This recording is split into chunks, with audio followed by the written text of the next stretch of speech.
세상의 많은 사람들, 특히 현대 이 시대를 살아가는 많은 분들의 좀 잘못된 부분, 어떤 하나님께서 원치 않는 교만한 그런 죄악된 부분 중 하나가 어느 누군가를 판단하는 것입니다. 분명히 성경에서는 우리 눈 속에 들보는 보지 못하는데 남의 그 티, 작은 것 하나를 본다라고 말하고 있습니다. 저희는 물론 분별을 해서 정말 하나님 앞에 선한 거 그런 거 분별은 해야 되는데도 불구하고 저희는 근데 남의 그 작은 티 하나 보는데 너무 바쁩니다. 우리 안에 그 큰 들보는 전혀 바라보지 못하고 남의 그 작은 점보다 작은 티 하나 바라보기 바쁩니다. 우리가 정말 삶에서 가장 중요한 건 내 안에 들보, 계속해서 삶의 내 모습, 내 안에 어떤 것이 들어있는가, 내가 얼마나 죄인인가, 그것을 계속해서 분별하고 내 자신을 돌아보고 하나님 앞에 계속해서 무릎 꿇어야 되는데 왜 자꾸 남의 그 작은 티, 남의 어떤 죄악된 행동, 계속해서 그것만 바라보는 어리석은 우리의 모습을 보게 됩니다. 정말 많은 삶의 부분에서 그런 참 교만하고 판단하는 모습이 드러나는데 제가 하나님의 말씀을 대할 때도 그런 교만한 모습을 봅니다. 성경 말씀에 누군가가 이 사람은 구원 받았을까 안 받았을까, 근데 하나님께서는 이 성경 말씀을 통해서 시몬이 구원 받았다 안 받았다를 저에게 알려주고자 하신 게 아니고 시몬의 이와 같은 모습을 통하여서 우리 안에 이와 같은 모습이 있는지 없는지, 우리 안에 이와 같은 모습이 있다면 우리가 그 즉시 무릎 꿇고 하나님 앞에 온전히 우리의 머리를 조아리고 순종하며 나아가기를 원하기 때문에 이와 같은 말씀을 하신 것입니다. 오늘 본문 속에 시몬을 가지고 많은 성경학자들의 해석이 다양합니다. 그는 믿음이 있었다, 없었다, 구원을 받았다, 아니다. 왜요? 오늘 하나님의 말씀은 성경 속에서 분명히 시몬이 진정으로 구원받았다 이렇게 확실하게 얘기하고 있지 않기 때문입니다. 근데 제가 부끄럽게도 이 본문을 읽으면서 이 본문을 공부할 때 가장 포커스를 했던 게 시몬이 진정 믿었나 안 믿었나, 구원 받았나 안 받았나, 많은 성경학자들은 어떻게 얘기하고 있나, 그러면서 정말 부끄러운 제 자신을 발견합니다. 성경에서 하나님의 말씀이 가롯 유다에 대해서 그가 구원 받았다 안 받았다 하나님께서 중요하게 말씀하시지 않았습니다. 가롯 유다 같은 예수 그리스도를 배반하는 그와 같은 모습이 내 안에 있는지 없는지를 하나님께서는 발견하기를 원하셨습니다. 근데 문제는 이렇죠. 자꾸만 우리는 무언가를 알고자 합니다. 판단하고자 합니다. 누군가 구원 받았고 안 받았고는 전적으로 하나님의 주권이고 하나님께서 아시는 것인데 무지한 존재인 우리는 그것을 자꾸 판단하고자 합니다. 더 나아가면은 살아가면서 많은 형제들을 보면서 이 사람은 구원 받았네 안 받았네 내가 정죄하고 판단하기까지 합니다. 계속해서 이 시몬을 읽어나갈 때 구원 받았어 안 받았어, 믿음이 있었나 없었나, 이 행위는 무엇일까. 근데 하나님은 제가 다시 한번 말씀드리지만 시몬의 이와 같은 모습을 통해서 우리 안에 시몬의 그 거짓된 모습, 잘못된 모습, 그것을 찌르시고 우리 안에서 그걸 끄집어내서 우리의 삶을 변화시키기 원하십니다. 우리에게 찔림을 주기 원하십니다. 구원받고 진정 예수 그리스도를 개인의 구주로 영접한 영혼임에도 불구하고 우리가 이 말씀을 볼 때 우리에게 분명한 찔림이 있습니다. 우리에게 분명한 떨림이 있습니다. 근데 우리는 너무나 교만하게 우리가 구원받았으면 이와 같은 모습은 내 안에 없다라고 착각할 때가 너무나 많습니다. 우리가 오늘 하나님의 말씀을 통해서 더욱더 겸손하게 아버지의 말씀 앞에 무릎 꿇기 원합니다. 오늘 시몬의 이 모습, 오늘 하나님의 말씀을 통해서 우리가 하나님 앞에 더욱더 무릎 꿇고 겸손히 나아가기 원합니다. 우리가 하나님의 말씀을 통해서 돌아봐야 하는 것은 내 자신이지 다른 누군가가 아닙니다. 내 자신이 매일같이 하나님의 말씀을 통해서 무릎 꿇는 것입니다. 내가 하나님의 말씀을 통해서 찔리는 것이고, 내가 하나님의 말씀을 통해서 능력을 얻는 것이고, 내가 하나님의 말씀을 통해서 그렇게 변하는 것입니다. 다름 아닌 내가 그렇게 하는 것입니다. 내가 읽은 말씀이 저 누군가를 변화시키는 것이 아닙니다. 내가 읽고 내가 무릎 꿇은 그 말씀이 바로 나를, 내 자신을 변화시키고 하나님께서 바꾸시는 것입니다. 성경에서 희미하게 긴지 아닌지를 말씀하시는 것은 하나님께서 그것을 너희가 공부해서 알아라 하는 것이 아니라 그와 같은 모습을 우리 안에서 발견하라는 것입니다. 오늘 시몬에 대해서 많은 성경학자들은 구원받지 못했다라고 많이 기웁니다. 그는 진정으로 예수 그리스도를 개인의 구주로 받아들여서 침례에 순종한 것이 아니라고도 말합니다. 그의 회심은 잘못되었고 그는 잘못된 삶의 목적으로 어찌 보면 배교함으로써 하나님이 예수 그리스도가 아닌 자기 자신을 드러냈다고도 말합니다. 이렇게 하니까 구원 안 받은 것 같죠.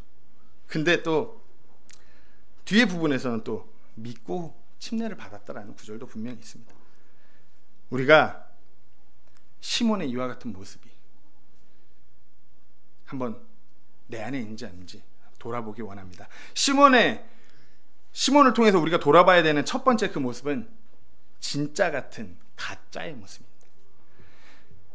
이전에 제가 작년에 한국에 들어와서 저희 이모님을 뵙고 인사를 드리면서 이렇게 대화를 나눴던 기억이 있습니다. 차를 마시면서 이런저런 얘기를 나누고 헤어지려고 하는데 저희 이모님이 이렇게 이제 그러니까 조카 손주가 되나요? 이제 이렇게 얘기를 하는데 몇 시간 동안 심심한데도 잘 견뎠다고 이게 그런 커피숍 옆에 문방구가 있어갖고 그 문방구를 정호를 데리고 들어가시고 이렇게 정호 뭐 사준다고 들어가셨어요.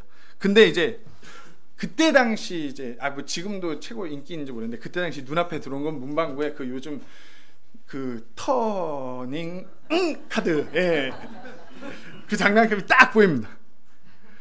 정호가 미국에서 소문만 듣고 한 번도 가지지 못했는데 한국 들어와서 할머니가 사주면서 갖게 된 그 제일 인기 있는 터닝 카드 장난감. 예. 근데 이렇게 번화가에 있는 이런 팬시점 문방구점이랑 비쌀 줄 알았는데 가격이 반값밖에 안 하는 거예요. 이상한데? 근데 이게 자세히 이게 보다 보니까 진짜 똑같이 생겼는데 자세히 보다 보니까 이게 한국말이 아니라 중국말이 막 이게 듬성듬성 보이기 시작해. 이게 소문만 들었던 대륙의 그 터닝 카드 장난감. 그게 소문으로 듣기는 진짜 그럴싸한데 이게 한번 뜯어갖고 이렇게 몇 번 밀면서 변신 딱 하면은 변신하면서 쪼개진다고 그러더라고요. 실제로는 정말 똑같았어요. 그리고 그게 너무 인기 있다 보니까 그 캐릭터를 뭐 돈이 있어도 못 사고 이게 나오면 막 줄 서서 살 정도로 막 그런 캐릭터였는데 버젓이 반값에 막 있는 거예요. 대륙의 소문대로 하루 이틀이면 박살나고 정품은 뭐 손오공 무슨 오공 회사에다가 보내면 AS 된다는데 이거는 AS도 안 되고 뭐 그냥 끝이죠. 우리는 이거를 전문용어로 뭐라고 그러죠? 짝퉁. 경상도 말로 짜가리. 맞죠? 예. 어찌 보면 오늘 본문 시몬의 모습이 시몬에 드러난 이 모습은 우리가 흔히 웃으면서 얘기하지만 짝퉁, 짜가리, 가짜의 모습이 버젓이 드러나고 있습니다. 어찌 보면 빌립을 통해서 사마리아에 놀라운 부흥의 역사가 일어났습니다. 빌립을 통해서 예수 그리스도가 그 지역에 증거되면서 오늘 9절 바로 이절에 그 도시에 큰 기쁨이 있었더라고 그렇게 성경은 말하고 있습니다. 그런 예수 그리스도가 증거되고 큰 기쁨이 있고 하나님의 놀라운 역사를 경험하는 그 자리에 사단은 가만히 있지 않습니다. 그래서 자꾸 거짓된 정말 진실된 그리스도인들의 그런 모습이 아니라 가짜임에도 불구하고 진짜인지 않은 많은 거짓된 모습을 드러나게 하는 것입니다. 9절 10절 말씀 제가 다시 한번 읽겠습니다. 그러나 시몬이라 하는 어떤 사람이 있더니 그가 전부터 바로 그 도시에서 마법을 이용하여 사마리아 백성을 홀리며 자기를 대단한 자로 내세우매 가장 작은 자로부터 가장 큰 자까지 그들이 다 그의 말에 주의를 기울이며 이르되 이 사람은 하나님의 큰 권능이니라 하더라. 세상적인 어떤 놀라운 능력으로 자기 자신을 드러내는데 가장 작은 자로부터 큰 자까지 모두 그를 보고 하나님의 큰 권능이라며 믿기 시작합니다. 세상적인 인간적인 능력으로 자기 자신을 드러내는데 시몬은 하나님의 능력으로서 그때 유대인들이 바라던 어떤 놀라운 표적과 이적을 행한 것이 아니라 구약 시대부터 늘 오던 그런 마법사들의 그런 인간적인 술수를 드러내는 것이었습니다. 그러면서 자기 자신을 드러내면서 마치 하나님의 권능이 자기 자신을 통하여서 나타나는 것이냐, 자기 자신을 내세웠습니다. 너나 할 것 없이 그 시몬에게 귀를 기울이며, 와, 진짜 하나님의 사람, 오, 놀라운 하나님의 능력. 분명 이 모습은 그럴싸해 보이지만 하나님을 철저하게 배교하고 있는 배교자의 모습, 철저한 가짜의 모습입니다. 예수님께서 분명하게 말씀하셨습니다. 마태복음 7장 21절 23절에 내게 주여 주여 하는 자가 다 하늘의 왕국에 들어가지 아니하고 오직 하늘에 계신 내 아버지의 뜻을 행하는 자라야 들어가리라. 그날에 많은 사람들이 내게 이르기를 주여 주여 우리가 주의 이름으로 대언하지 아니하였나이까, 주의 이름으로 마귀들을 내쫓지 아니하였나이까, 주의 이름으로 많은 놀라운 일을 행하지 아니하였나이까 하리니 그때 내가 그들에게 밝히 말하되 내가 너희를 결코 알지 못하였노라. 불법을 행하는 자들아 너희는 내게서 떠나라 하리라. 시몬은 진정 엄청난 능력으로 사람들을 홀리고 사람들에게서 하나님의 큰 권능이 나타나는 자라는 소리를 들었을지언정 그는 가짜의 모습이었습니다. 그럴싸해 보였지만 이는 분명히 가짜였습니다. 이때 당시 그는 아직 예수님을 만나지 못한 자였습니다. 구원받지 못한 자였습니다. 근데 마치 진짜 예수님을 만나지 못한 자가 자기 자신을 더욱더 드러내기 위해서 어떤 인간적인 술수를 행하면서 하나님을 간판으로 내세워서 자기를 계속해서 드러냈던 것이었습니다. 한 역사가는 이렇게 말했습니다. 이거는 역사가의 설이지 성경 말씀은 아닙니다. 시몬은 이때 당시 이 사마리아 땅에 이 초대교회 시대에 영지주의의 이단 사상을 퍼뜨린 사람으로 그는 중생은 인간의 중생의 그 거룩한 사고로 될 수 있다고 주장했다는 역사가의 한 설이 있었습니다. 성경 말씀은 아닙니다. 그와 같이 시몬이 그만큼 잘못된 가짜의 모습이 드러났다는 것입니다. 시몬의 모습은 지금 현대교회의 소위 그리스도인들이라 교회 나가고 있다라고 말하는 많은 분들에게서 나타나는 모습입니다. 그 안에 생명이 없는데 그들이 분명 살아서 숨쉬고 있지 않은데 어찌 보면 놀라운 능력으로 어떤 삶에 비춰지는 어떤 모습으로서 사람들을 집중시키고 자기 자신을 사람들에게 드러내기 바쁩니다. 이는 단지 어떤 이단들, 신천지, 하나님의 교회, JMS 이런 부류들 뿐만 아니라 진정한 복음의 놀라운 역사가 없이 예수 그리스도가 그 안에 없으면서 마치 나는 그리스도인인 척, 나는 정말 헌신하는 하나님의 종인 척, 정말 하나님을 나타내는 사람인 척하는 그와 같은 사람들에게서 그와 같은 교회에서 만연하게 나타나는 모습입니다. 그 안에는 진리가 없습니다. 그 안에는 빛이, 생명이 없습니다. 살아있지 않습니다. 지금의 세상은 가짜가 소위 진짜보다 더 진짜 같은 모습을 드러내는 세상을 살고 있습니다. 그게 바로 우리가 살아가고 있는 어두운 세상, 사단의 주권 아래 하는 세상입니다. 제가 사진을 하나 보여드리기 원합니다. 이 사진이 무슨 사진인지 아시나요? 예, 중국 로봇 박람회 때 로봇 엑스포 때 나왔던 최첨단 로봇입니다. 예, 똑같죠, 사람같이. 그리고 이 로봇은 어느 정도의 그런 표현도 할 수 있어요. 말을 걸면 대답을 또 한다고 합니다. 엄청난 과학기술에 움직이는 것도 막 이렇게 뚝뚝 끊기는 게 아니라 어떤 자연스러운 움직임까지 어느 정도 이렇게 가능한 그런 로봇, 최첨단 로봇, 일명 AI 로봇이라고 합니다. 다음 사진 한번 보여주실게요. 예, 누굴까요? 예, 아까 그 최첨단 로봇은 말도 하고 표현도 할 수 있고 움직이는 거 자연스러운데 여기 이 사진은 저희 아들 이전의 사진인데 말도 잘 못하고 걸음마가 안 될 당시 저희 아들이 먹을 것만 주면 무조건 입에 넣거든요. 말도 잘 못하고 감정 표현도 잘 못하고 걷지도 못하는, 하지만 로봇은 살아있다는 증거가 없습니다. 로봇에는 생명이 없어요. 아무것도 못하는 이 아기, 하지만 이 아기한테는 살아있다는 것이 느껴집니다. 이 아이는 살아있기 때문에 자라고 있습니다. 저기 보시면 자란 증거가 있잖아요. 기지도 못하는 게 지금 뭐 바퀴 달린 거 맨날 신고 막 이러고 다니고. 최첨단 로봇, 어떤 기술과 기능을 업데이트해서 놀라운 일을 이뤄갈 수 있습니다. 하지만 그 로봇은 살아있지 않습니다. 살아있다는 증거가 나타나지 않습니다. 아무리 많은 일과 대단한 일을 할 수 있다고 할지언정 로봇은 살아있지 않습니다. 막 태어난 아기는 아무것도 할 수 없고 그저 엄마의 도움만, 누군가의 도움에 의해서만 겨우겨우 생명을 연장해 나가는 수준이지만 그 아이는 살아있습니다. 자라고 있습니다. 변화하고 있습니다. 로봇은 아무리 인간과 같이 동일해지고 같이 움직이고 그렇게 대화할 수 있다 할지언정 그것은 가짜입니다. 아무리 진짜 같아도 가짜입니다. 하지만 아기들은 응애응애하고 아무것도 못하지만 그것은 진짜입니다. 살아있기 때문입니다.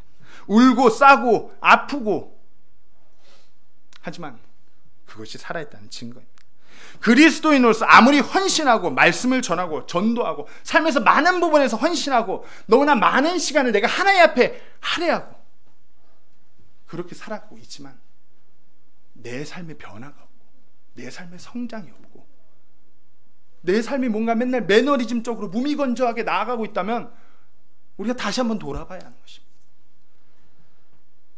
혹시 진정 예수 그리스도 그 한 분을 개인으로 구주로 영접한 놀라운 그 기적과 같은 그 역사가 내 안에 살아 숨쉬지 않고 있다면 돌아봐야 합니다. 자기 자신이 가장 잘할 것입니다. 내가 살아있지 않구나. 내가 그저 어떤 종교 행사에, 종교 행위로, 종교 생활로서 하루하루 살아가고 있다. 아무리 주변 사람들이 나를 향해서 오 형제님, 오 정말 대단하시네. 형제님 어떻게 삶을 이렇게 헌신하고 있어요. 오 형제님 정말 본이 되십니다.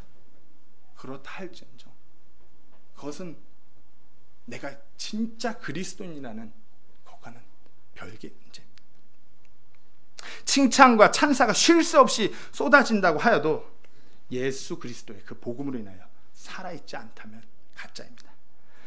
진정 자신이 철저한 죄인임을 알고 그 죄 가운데 그 사망의 그늘 가운데서 내가 아무것도 할 수 없는 벌레만도 못한 그런 존재인데 그런 나로 인하여서 나를 위해서 예수님께서 십자가를 지신 그 십자가의 모진 고통을 견뎌내시고 부활하시고 다시 돌아오신 부활의 소망을 우리에게 그런 소망을 허락하신 그 예수님을 진정 믿음으로 받아들인 놀라운 역사가 없다면 그냥 교회 열심히 다니고 있으니까 성경 열심히 읽으니까 성경 공부 열심히 하니까 전도 열심히 하니까 남들보다 우리는 하나님께서 보존해갖고 우리에게 주신 그런 성경을 믿고 따르고 있으니까 할지언정 그것이 구원의 확신은 아닙니다. 스스로 자신을 살피십시오. 신앙의 구력이 내가 20년 30년 내가 뭐 다른 장로교회에서 뭐 장로요 뭐 권사요 하나님 앞에 다 쓸 그거 없는 것입니다. 하나님 앞에 정말 예수 그리스도 앞에 구원받은 복음의 능력으로 살아난 자들이 다시 서는 것입니다. 마치 자기 자신만 내세우며 사람들을 홀리는 이 시몬의 모습이 구원받지 못한 진리가 그 안에서 살아 숨쉬지 않는 그런 가짜의 모습으로 살아있는 것일 수도 있습니다. 모든 교회가 다 그렇지는 않습니다. 근데 너무나 많은 교회라는 이름의 공동체 안에 진짜 같은 가짜 그리스도인들이 너무나 늘어가고 있습니다. 너무나 많습니다. 다 교회 아닙니다. 교회는 진정 구원받은 그리스도인들, 정말 예수 그리스도에 인해서 세상으로부터 분리된 자들의 모임입니다. 그렇게 모인 그리스도인들이 오직 한 분만을 높이고 한 분만을 찬양하며 한 분만을 감사하며 그 구원의 기쁨을 나누며 이 힘든 세상 가운데서 서로 격려하면서 우리가 이 어두운 세상 가운데 교회로서 살아가고 있다. 예수님 곧 오신다. 그렇게 서로를 격려하면서 서로를 세워주는 것이 교회입니다. 진정 거듭난 살아있는 그리스도인들이 모여있는 것이 교회입니다. 스스로 물어보십시오. 난 살아있는가? 살아있다면 나는 진정 성장하고 변화하고 있는가? 내 안에 그리스도가 살아가셔서 내가 진정 그분을 닮아가고 그분의 발자취를 따라가며 그분께서 하시는 그 생명의 말씀으로 인하여서 내가 늘 찔리고 정말 살아있음을 느끼고 있는가? 아니면 그럴싸하게 화려하게 정말 보여지는 것은 누가 봐도 살아있는 것 같지만 로봇과 같이 그저 그 모습, 그게 다인 모습은 아닌가? 요한복음 14장 6절에 그렇게 예수님께서 분명하게 말씀하셨습니다. 내가 곧 길이요 진리요 생명이니 나를 통하지 않고는 아무도 아버지께 오지 못하느니라. 로마서 5장 10절에 이는 우리가 원수였을 때 하나님의 아들의 죽음으로 말미암아 하나님과 화해하게 되었을진데 화해하게 된 자로서 더욱더 그분의 생명으로 말미암아 구원을 받을 것이기 때문이다. 혹시 예수 그리스도를 인격적으로 아직 만나지 못한 분이 혹시 이 자리에 계신다면 그건 절대 결단코 부끄러운 일이 아닙니다. 중요한 것은 내가 예수 그리스도를 인격적으로 만나는 것입니다. 미국은 보면은 제가 이렇게 칼리지에서 수업 들을 때 침례를 막 이렇게 우스갯소리를 해요. 너 몇 번 받았어? 네. 나 3번 받았어. 야, 어제 저녁 예배 때 침례 받은 분이 7번째래. 막. 물론 그렇게 막 뭐 자주 그게 잘못된 거긴 하지만 그들은 내가 남한테 보여주는 이게 중요한 것이 아니라 내가 예수님을 인격적으로 만나고 내가 그때 회개한 것이 진짜 내가 내 자신의 추악한 모습을 그 죄 가운데서 내가 돌이키지 않았어. 내가 정말 하나님의 말씀을 통해서 오늘 보면 대학교 4학년 때 그 유명한 사건이 있어요. 저희 학교 부총장 아들이 신학교 4학년 때 자기가 이때 구원받다고 침례를 다시 받는 놀라운 사건이 있어요. 너무나 유명한 닥터 게츠의 막내 아들이 그렇게 구원받고 침례. 근데 학생들은 그거에 대해서 야, 너 이게 아니라 진짜 그리스도인. 너 진짜 진짜 우리가 그리스도 안에 한 형제다. 더욱더 격려하고 더 칭찬. 근데 우리나라는 이상하게 그런 자신 있게 내 믿음, 내가 자신 정말 예수님을 이때 인격적으로 만나갖고 내 믿음을 드러내는 것을 꺼려합니다. 부끄러워합니다. 전혀 그것은 잘못된 것이 아닙니다. 오늘 본문을 잘 읽어보시면 13절에 또 시몬은 믿고 침례를 받았다는 구절이 있습니다. 그때 시몬 자신도 믿고 침례를 받은 뒤 빌립과 함께 머물며 그 이루어진 기적들과 표적들을 보고 놀라니라. 많은 성경학자들이 또는 목사님들이 이 사도행전 8장의 시몬을 여기서 믿고 침례받은 것에 대해서 너무나 많은 말들이 있습니다. 구원 받았다 아니다 논란이 있습니다. 하지만 성경에서 그 부분에 대해서 정확하게 설명하지 않고 시몬이 예수 그리스도의 이름에 관한 것들을 들었고 믿었고 침례를 받았음에도 불구하고 그에게서 드러난 잘못된 모습들에 대해서 기록하였습니다. 다시 한번 말씀드리지만 시몬은 구원 받았을 수도 있고 아닐 수도 있습니다. 시몬이 구원 받았고 안 받았고를 아는 것이 하나님의 뜻을 알아서 우리가 행하는 것이라고 착각하시면 안 됩니다. 이 말씀은 하나님께서 우리에게 계시하여 주신 것은 이 말씀을 통해서 하나님의 뜻을 행하도록 하기 위함입니다. 그러기 위해서 이 말씀을 쪼개서 우리가 어떤 결론, 어떤 지식을 얻어가시는 것이 아니라 이 말씀 앞에 우리 자신이 쪼개져야 하는 것입니다. 시몬의 모습이 도대체 어떤 상태였기에 구원을 받지 않았다고 그렇게까지 말하는 걸까요?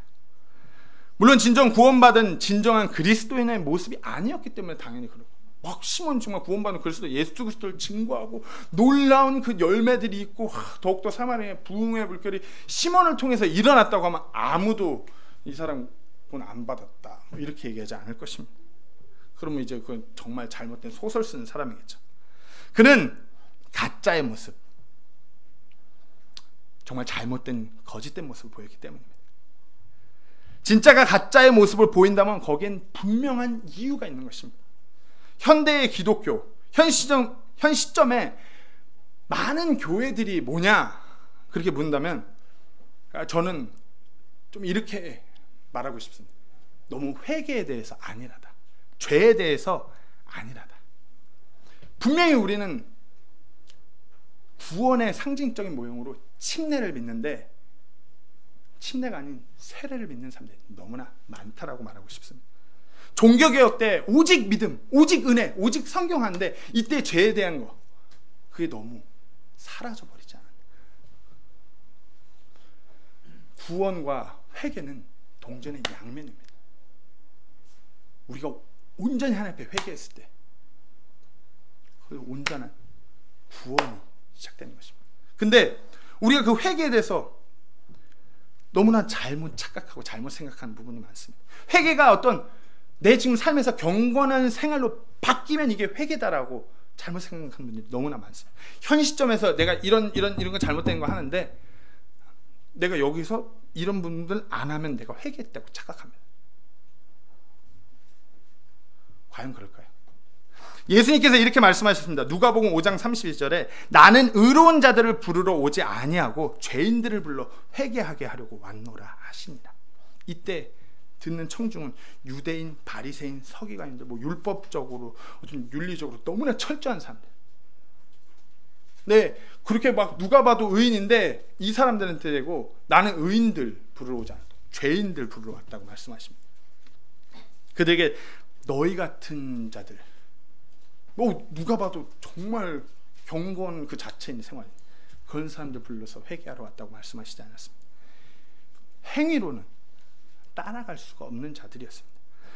자신들이 의롭다 여기는 그 교만이 끝까지 차 있는 자들이었습니다.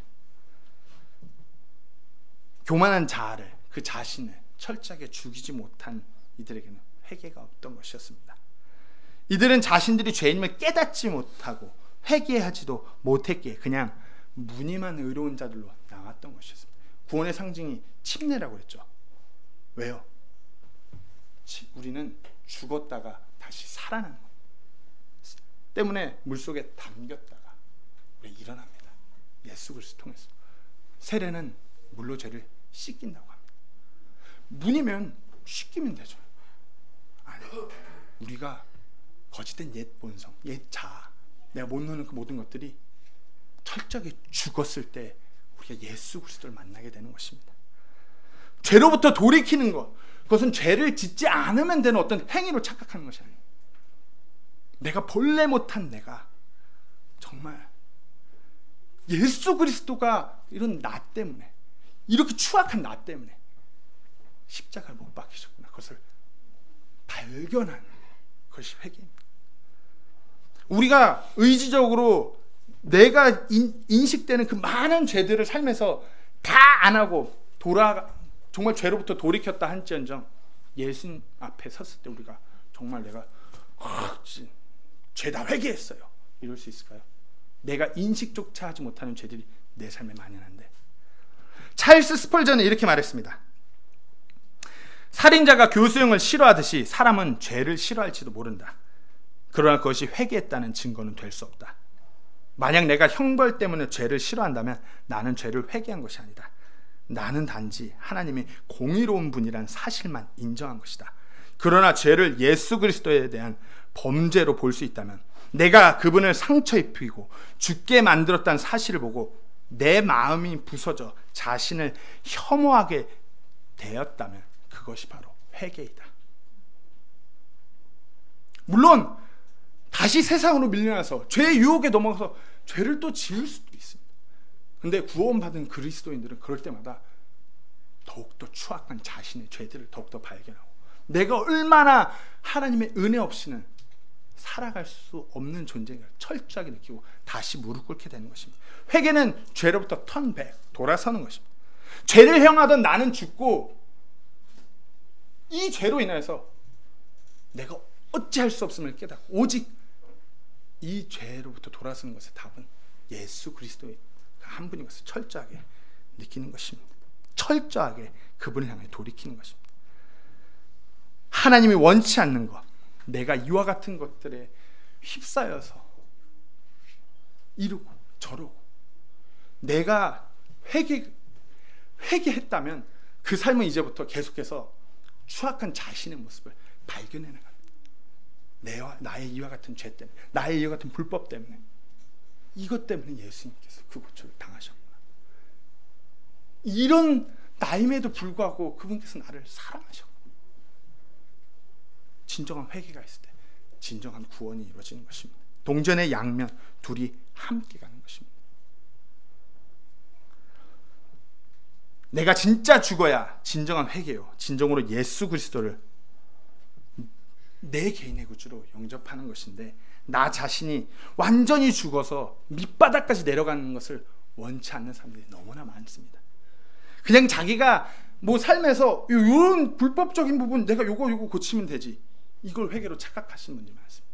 내 삶의 모든 부분이 그분을 등지고 그분을 대적하고 있던 내가 철저한 죄인 것을, 정말 내가 거기서부터 예수 그리스도 돌이키는 것이 회개입니다. 이렇게 말하니까 아이들은 죄를 인지하는 수준이 낮으니 뭐 회개가 어렵겠어요라고 말씀하는 분들이 종종 있습니다. 아이들은 단순합니다. 심플합니다. 너의 이런 것들이 죄고 예수님께서 정말 원치 않는 것들이야. 그러면 네, 그러고 아이들은 돌이킵니다. 근데 우리 사람들은 머리가 커져감에 따라서 내 죄를 너무나 내 안에 죄가 만연함에도 불구하고 그게 너무나 당당, 이게 죄인 걸 깨닫지 못하고, 내 교만함, 나의 강한 아집 같은 거 전혀 깨닫지 못하고 뭐 요런 정도, 요게 지금 계속해서 깨닫지 못했습니다. 어찌 보면 한국 사람은 조금 더 복잡합니다. 때때로 시간이 많이 걸립니다. 똑똑한 민족이게 이것저것 재고, 정말 이게 하나님께서 원치 않는, 예수님께서 원치 않는 부분인데, 내가 이거 하나님 앞에 정말 부끄러운 것을 내가 여기서 돌이키면 막 머릿속에 떠오르는 소설 써가는 게 많습니다. 이러면 내 사업이 안 될 것 같고, 내 인간관계가 망가지고, 내 어떤 보여진 테스트모니가 망가질 것 같고. 간단해지시면 됩니다. 하나님 앞에 이것이 죄라고 하나님께서 나를 찌르실 때, 정말 내 삶에 이런 만연한 부분들이 다 죄라고 찌르실 때, 내가 거기서 예수님께로 돌이키는 거죠. 예수님께서 이와 같은 것도 얼마나 경멸하신가. 머리 쓰지 마십시오. 완전한 회개가 바로 구원으로 연결되는 것입니다. 온전히 내가 진정으로 회개할 때 내가 온전히 예수 그리스도를 만나게 되는 것입니다. 진정한 회개가 없다면 그것을 내려놓지 못하고 그저 연수만 늘려갖고 신앙의 구력이 50년 60년이 됐다 할지언정 똑같습니다. 변함이 없습니다. 살아있다는 그 증거, 진짜 그리스도인이라는 그 생명이 그 안에 없는 것입니다. 그는 그와 같은 모습은 진짜의 모습만 더욱더 정교하게 만들어가는 가짜의 모습입니다. 시몬의 이와 같은 모습, 혹시 정말 내가 이와 같은 모습이 아닌가, 혹시 찔림이 있다면 결단코 부끄러운 것이 아닙니다. 정말 감격해야 하고, 정말 그분께 무릎 꿇고 그분을 만나는 내 인생의 가장 귀하고 놀라운 그 시간이 되기를 간절히 소망합니다.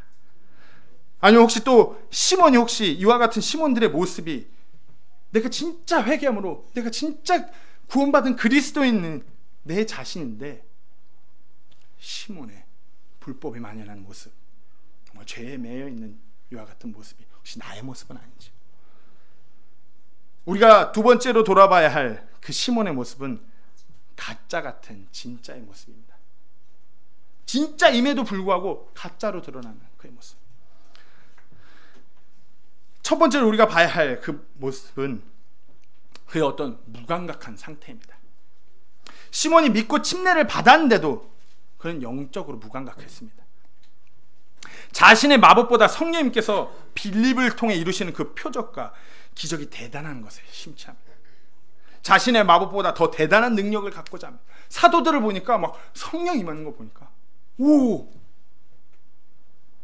그리고 사도들이 안수하고 막 이런 거 보면서 내가 돈 줘갖고 나도 이렇게 내 것으로 해서 나도 저와 같은 능력들을 깨야겠다. 그러자 그런 시몬을 보고서 베드로가 강하게 소리칩니다. 23절 말씀에 내가 보니 네가 쓸개의 쓴맛 가운데 있으며라고 베드로가 소리칩니다. 내가 보니까 넌 쓸개 그 쓴맛 가운데 있다. 쓸개 영어로 제가 발음이 좀 안 좋습니다. 예. 거리라고 합니다. 헬라어로 콜레, 히브리어로 로시. 이 단어를 그냥 쓸개로 번역하는데 제가 부족하지만 이렇게 공부를 하다 보니까 쓸개라는 단어의 해석이 정확하구나라는 것을 깨달았습니다. 어떤 독이라고도 번역해서 이해를 도울 수 있는 번역이지만 정확한 의미에서 조금 멀어지는 것입니다. 쓸개라는 단어가 아주 정확합니다. 쓸개 먹으면 어떻죠? 예, 써요. 예, 정확합니다. 쓸개라는 단어는 동물들의 쓸개.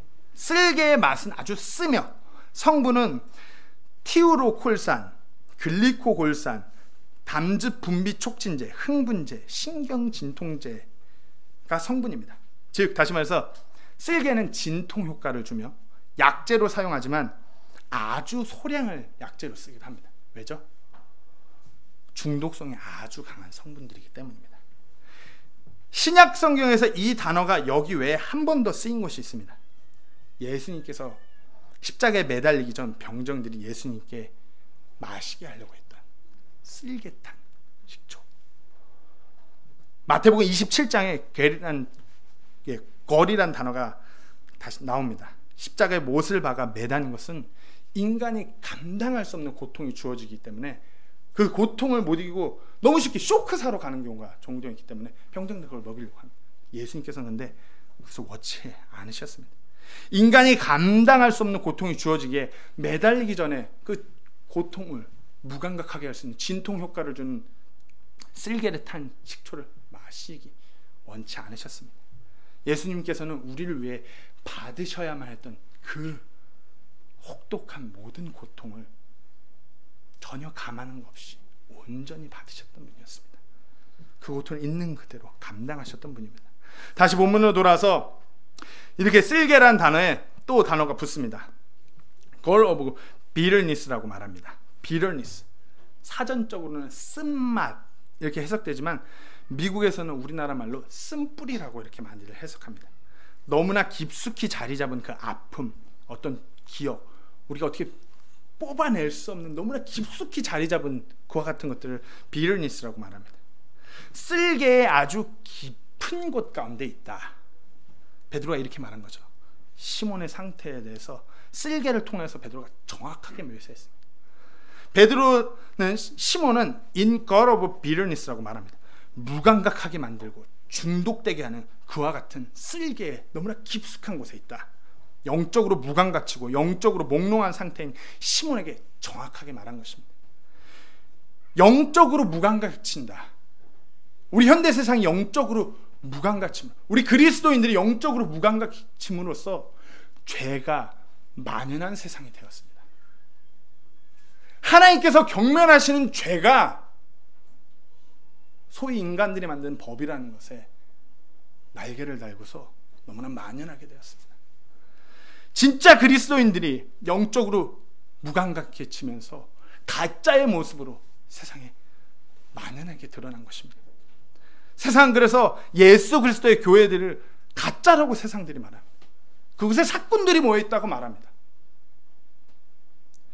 교회 예배에 와서 화려한 사운드로 뜨겁게 찬양하고 나면 은혜를 받는 것이 예배라고 세상 사람들은 말합니다.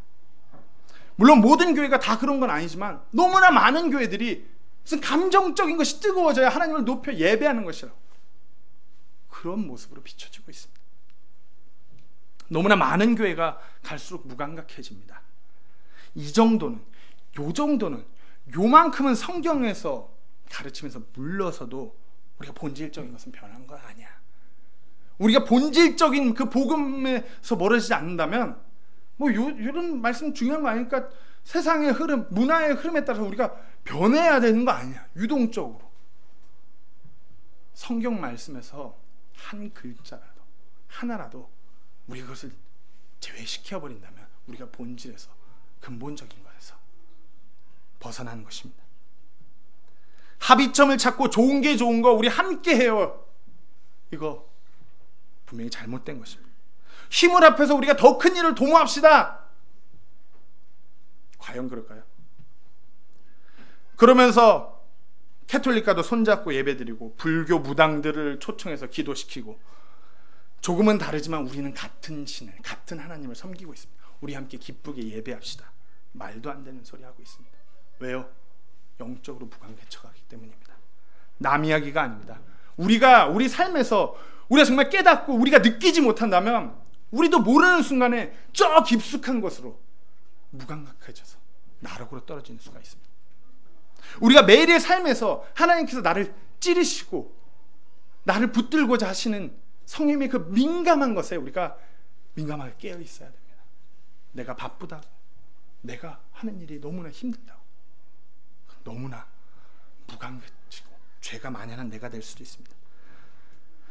우리 그리스도인들의 신앙을 무슨 신앙이라고 말할 수 있을까요?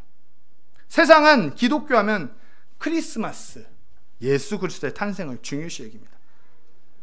이것이, 이런 예수 그리스도의 탄생이 우리에게 너무나 기쁘긴 하지만 이것이 주가 될까요?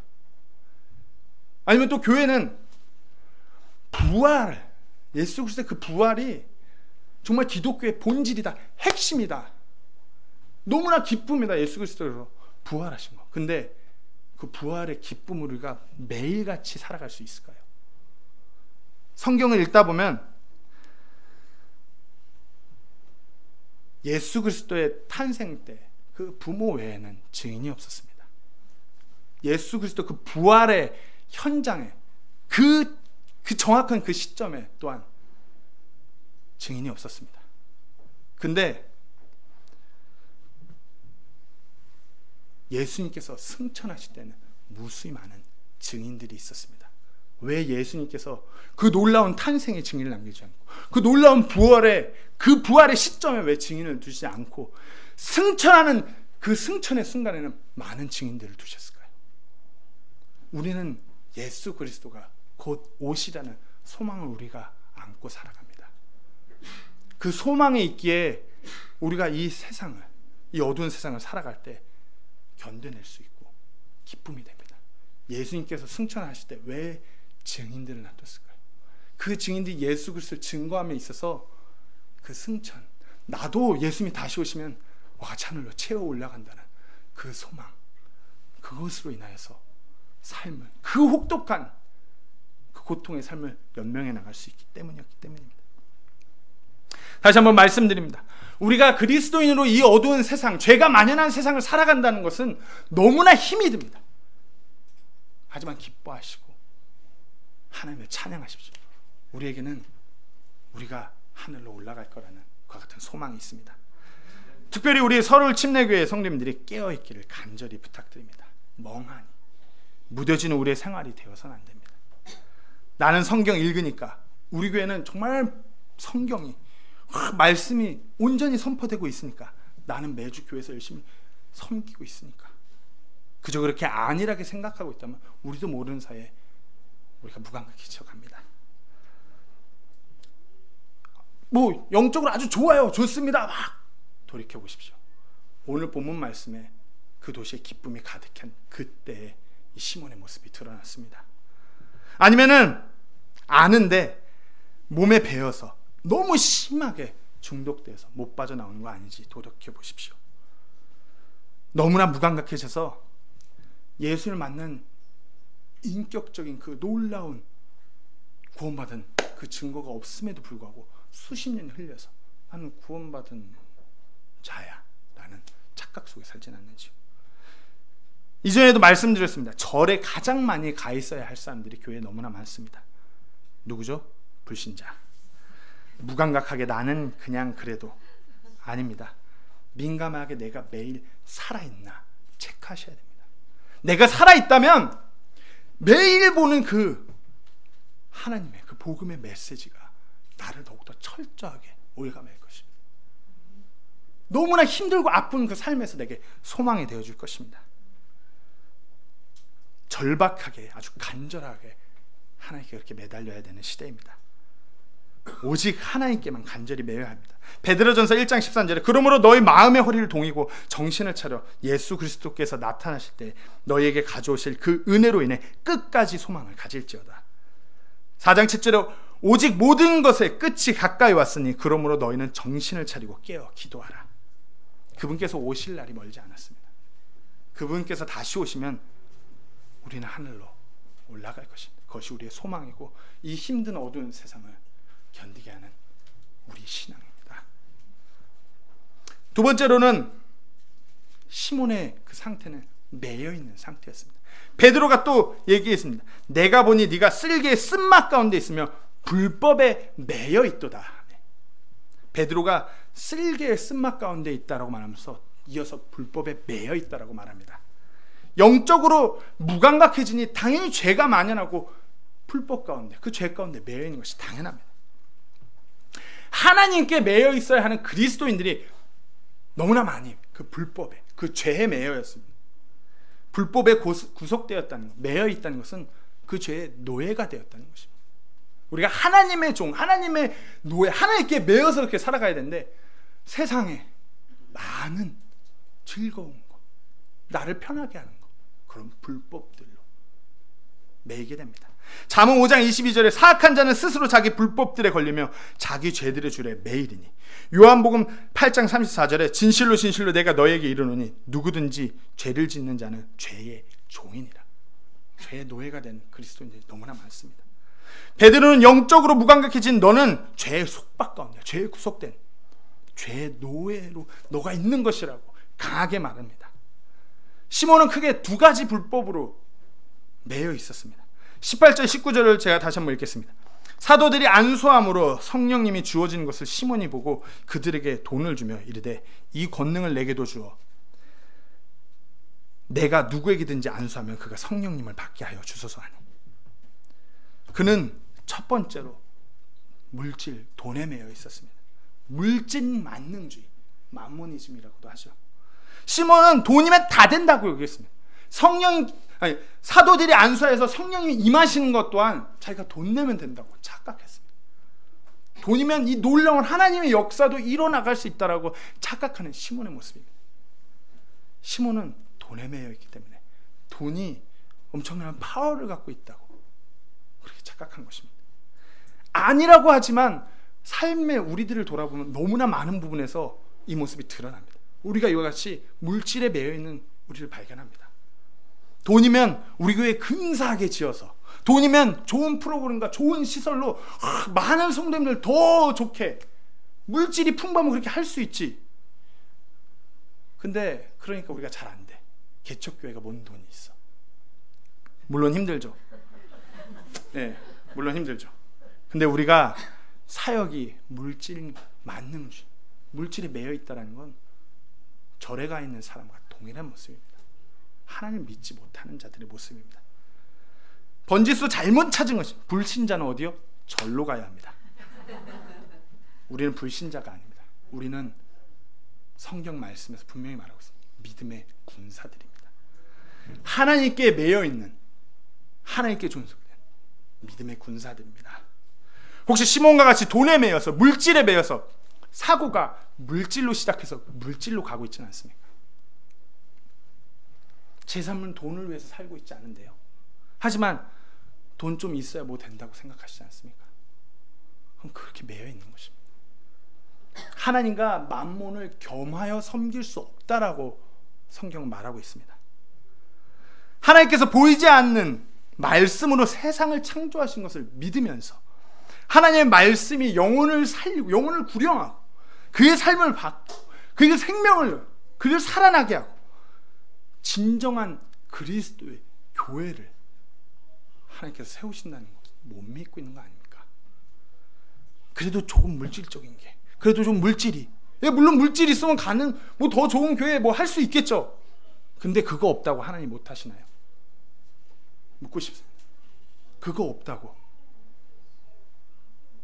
물질 없다고, 많이 드리는 사람 없다고 하나님 뭐 못 하시나요? 물질적인 게 우리가 이런다면 돈의 종노릇하게 됩니다. 물질 만능주의에 빠지게 됩니다. 하나님은 절대적인 분이십니다. 전지전능한 모든 것을 하실 수 있는 분이십니다. 그것이 우리의 믿음입니다. 우리가 하나님 물질과 겸할 수 없습니다. 누가복음 16장 13절에 너희가 하나님과 만몬을 겸하여 섬길 수 없다라고 분명히 말하고 있습니다. 두 번째로 시몬의 상태는 자신에게 매인 상태였습니다. 이것을 자기중심주의, 에고센트리즘이라고도 말합니다. 그는 복음을 접하기 전에 철저하게 자기 자신에게 매여 있던 자였습니다. 자기 자신이 우상 그 자체였습니다. 9절 10절 말씀에 그러나 시몬이라는 어떤 사람이 있더니 그가 전부터 바로 그 도시에서 마법을 이용하여 사마리아 백성을 홀리며 자기를 대단한 자로 내세우매 가장 작은 자로부터 가장 큰 자까지 그들이 다 그의 말에 주의를 기울이며 이르되 이 사람은 하나님의 큰 권능이라 하더라. 그리고 18절 말씀을 계속 읽겠습니다. 사도들이 안수함으로 성령님이 주어진 것을 시몬이 보고 그들에게 돈을 주며 이르되 이 권능을 내게도 주어 내가 누구에게든지 안수하면 그가 성령님을 받게 하여 주소서 하니 자기 자신이 드러나기를 원했습니다. 이전부터 자기 자신을 드러냈고 자기 자신이 무슨 하나님의 큰 권능이면 하나님을 믿고 침례를 받았다고 하는데 놀라운 하나님의 역사가 일어나고 보니까 또 그것을 통해서 나를 드러내기 원하는 시몬의 모습입니다. 나를 내세웁니다. 내게 주어서 내가 누구에게든지 안수하면 그와 같은 일이 일어날 수 있도록 합시다. 내게 주어서 내가 그렇게 하면 일어날 수 있게 하소서. 우리 그리스도인들은 나를 드러내는 존재들이 아닙니다. 우리 그리스도인들은 그리스도를 드러내는 존재들입니다. 나는 없고 오직 그분만이 높여지는 그런 그리스도인. 오직 자기중심적인 사고가 아닌 예수중심적인 그 사고를 살아가는 우리들이 되어야 합니다. 침례요한의 고백입니다. 그분은 반드시 흥하여야 하되 나는 반드시 쇠하여야 하리라. 철저하게 내가 아닌 그분이 드러나도록 거기에 참여하는 우리가 되어야 합니다. 교회 안에서 무슨 내 사랑, 내 어떤 그런 나의 그렇게 만든 그것이 아니라 교회 안에서 예수님의 사랑, 그분을 따르는 제자, 정말 그분을 닮아가는 그분만이 드러나는 그런 교회로 나아가야 합니다. 내가 한 말이 맞고 내 주장이 맞고 내 계획이 옳고 이것이 아니라 그분의 뜻이 무엇인지 우리가 계속해서 살피고 그분의 계획을 쫓아가는 우리가 될 수 있도록 고개를 조아야 합니다. 우리는 그리스도께 매인 그분의 종입니다. 한번 제가 묻고 싶습니다. 언제 잃어버린 영혼을 그리스도께로 인도하고자 하셨습니까? 동일하게 저한테 너무나 찔림이 됩니다. 삶의 모든 순간에서 영혼들을 바라볼 때 그런 마음으로 바라봐야 되는데 그렇지 못한 것을 고백합니다. 도대체 언제였습니까? 그 영혼을 진정 불쌍히 여기면서 피를 토해내는 심정으로 복음을 전하고자 했던 것이 언제였습니까? 그 영혼이 죽어가고 있다고 눈물로 하나님께 무릎 꿇으며 기도하며 복음을 전하게 해달라고 매달렸던 것이 어디였습니까? 내 주변 사람들 교회 다 잘 나가요. 그렇게 안일하게 생각하시지 않았습니다. 신앙생활 잘하는 사람, 내가 그런 사람한테 설령 다시 한번 구령해서 그 복음의 씨앗이 심겨진다면 인간관계가 깨져도 괜찮은 거 아닌가요? 그렇다고 해서 다짜고짜 따발총 막 쏘시면서 이거 아닙니다. 물론 이게 참 교리적으로 옳은, 미국에서 이렇게 저희가 이래 목사님이랑 공부하는데 한국말이 서투른 한 학생이 있었는데 야 한국말로 설교해봐 그러면은 지금 와서 생각하면 되게 교리적으로 들었어요. 막 이렇게 하더라고. 야 이 쓰레기들아 너희는 부흥이 필요해. 막. 맞습니다. 예. 저희 예수님 앞에 쓰레기 맞고 부흥이 필요한데 참 저랑 띠동갑인데 참 기분 그렇더라고요. 저희가 어디에 매여 있습니까? 돈에 매여 있습니까? 아니면 나 자신에게 매여 있습니까? 우리가 어디에 매여 있어야 됩니까? 우리가 어디에 종노릇해야 됩니까? 시편 116편 16절에 오 주여 진실로 나는 주의 종이요 주의 종 곧 주의 여종의 아들이니라. 주께서 나의 결박을 푸셨나이다. 진짜 그리스도인들은 진짜의 그 모습을 보여야 합니다. 살아있다는 그 증거, 예수 그리스도가 내 안에 있다는 그 증거를 보여야 합니다. 우리가 어떻게 그 같은 모습을 드러낼 수 있겠습니까? 내가 진짜 살아있다, 내가 예수 그리스도를 통하여서 내가 진정 살아있다라는 그 증거, 그것을 비추는, 그 모습을 비추는 그리스도인들이 되어야 합니다. 여기 자매님들 많은 분들이 어머니십니다. 어머니로서 그 흔적, 그 증거가 몸에 다들 배어 있으십니다. 제가 사진을 또 보여드리겠습니다. 예, 어머니로서 아이를 세상으로 내보낸 흔적들입니다. 다음 또 사진이, 이게 배가 이렇게 커지면은 옆으로 가장 어찌 보면 민감할 수 있는 살이 틉니다. 또 이 임신서. 제가 부끄럽게도 저희 와이프가 제가 이렇게 미국에 있을 때는 너무 바삐 살다 보니까 잘 못 살폈는데 쌍둥이를 하면서 그 흔적이 너무나 커지더라고요. 어떤 자매님들은 수술로 인한 수술 자국이, 어떤 자매님들은 출산으로 인한 건강의 흔적이, 대부분의 자매님들이 배가 많이 사게 됐을 때 살이 터져서 몸에 그 같은 흔적이 있습니다. 내가 어머니라는 그 흔적이 몸에 있습니다. 그 흔적들이 끔찍하다, 흉측하다, 그럴 수 있겠지만 남편들은 절대로 그 흔적들을 보면서 끔찍하다고, 보기 흉하다고 여기지 않습니다. 남편들은 오히려 그 흔적들을 보면서 우리는 우리 아내를 자랑스럽게 생각합니다. 더욱더 사랑하게 됩니다. 왜요? 위대한 일을 한 어머니로서의 그 흔적을 당당히 드러내고 있기 때문입니다. 10개월이라는 기간 동안 한 생명을 세상으로 내보내기 위해서 얼마나 그 힘든 시간들이 있었는지 그 증거가 얘기해 줍니다. 진짜 어머니는 그 흔적이, 그 자국이 몸에 새겨져 있습니다. 운동선수들은 어떨까요? 운동선수들이 막 대단한 스포트라이트 받고 화려하게 막 이런다고 해서 그 화려한 모습만 생각하나요? 저 운동 조금 해봐서 아는데 힘들어요. 체조 선수의 한 사진을 보여드리겠습니다. 체조 선수, 정말 내노라는 세계 정상의 체조 선수의 발의 모습입니다. 그 체조 선수가 어떤 고초로, 어떤 힘든 시간을 겪었기에 그 위치에 올라가는지를 잘 설명해 줍니다. 다음 사진 보여주시겠어요? 얼굴 잘 아시죠? 예, 이 선수의 발이라고 합니다.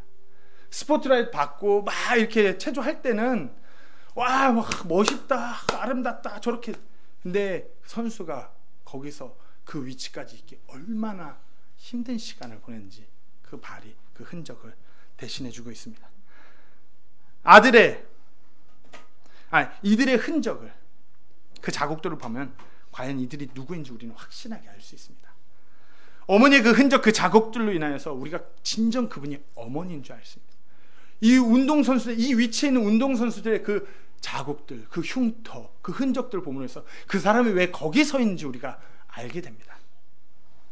우리가 그리스도인으로 인해서, 우리가 그리스도인이라면 다른 이들이 우리가 진정 그리스도인이라는 것을 깨닫게 해야 됩니다. 우리에게 그와 같은 그 흔적이, 그 증거가 넘쳐나야 돼요. 세상적으로 힘든 거, 내가 그리스도로 살았는데 당연히 힘들죠.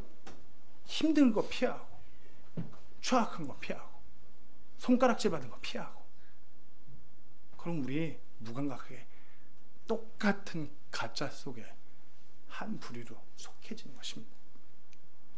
사도 바울이 갈라디아서 마지막에 이렇게 외쳤습니다. 이제부터 아무도 나를 괴롭게 하지 말라. 내가 내 몸에 주 예수님의 자국들을 지니고 있느니라.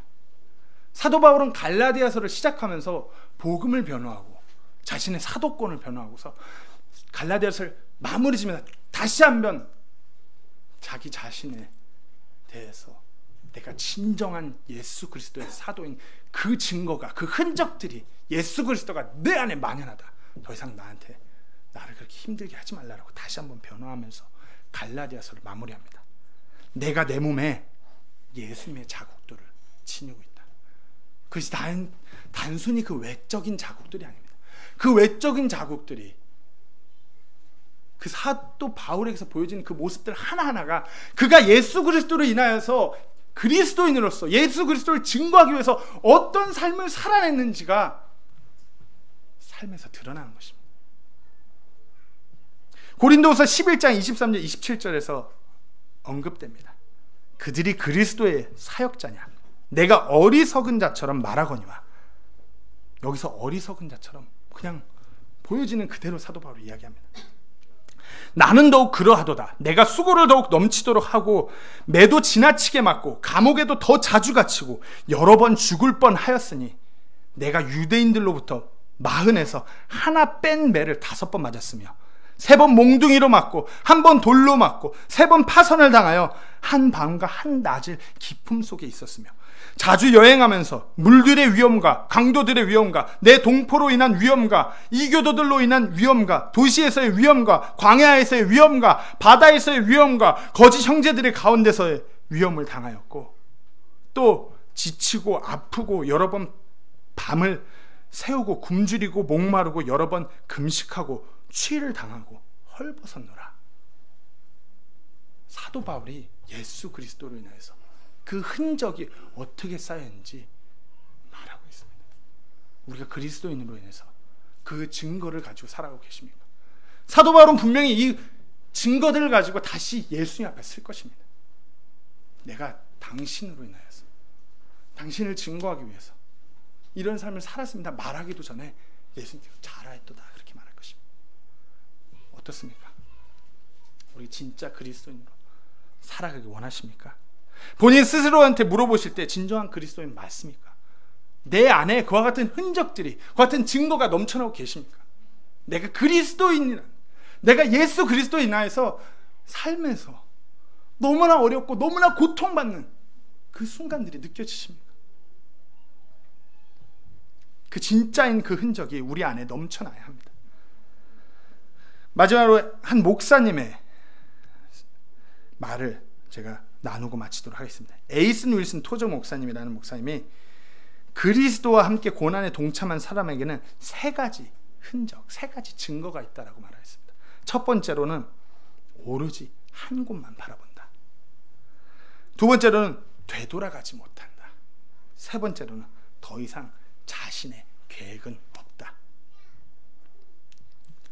여러 곳을 바라보고 여러 생각이 많다면 우리가 온전히 나아가지 못하고, 우리가 삶에서 계속해서 어떤 플랜 B, 하나님을 위한 다른 계획을 두고 있다면 우리의 기도가 막히는 것이고, 하나님을 향한 계획 외에 우리가 다른 것을 가진다면 스스로 다시 한번 되돌아봐야 하는 것입니다. 우리가 진정 이와 같은 하나님과 함께 그리스도의 그 고난에 동참한 그리스도인의 그 흔적이 우리 삶 가운데 넘쳐나기를 간절히 소원합니다. 같이 시간 잠시 기도하시겠습니다.